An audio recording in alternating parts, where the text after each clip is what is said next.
আয় যাস্তে তুই আয় যে বেরকে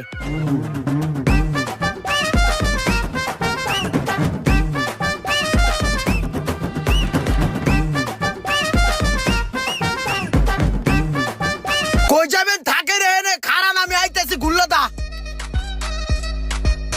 প্রাইভেট কার যাইতে রে নামার আগে আর হয়ে আইছে আমার আগে যাইবো দেখ কেমনে বইরা দেই ভাই যে সিরাজের সামনে আইসা পড়ছি নামেন। ঠিক আছে ভাই।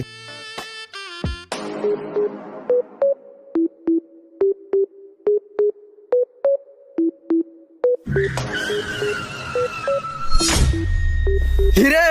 কয়টা টিপ মারছস সকালের তো বেটা 6টা রাউন্ড দিয়ে আইছি হন প্যাসেঞ্জার বলান তো বুঝছস নাই আর সিরিয়াল ধরার সময় আছে তুই চা খাইতেছিস এখানে খারাই হাফ সাই গেছিস একটা টিপ মাইরে ওই কই যাইবো না না ঠিক আছে হন মামা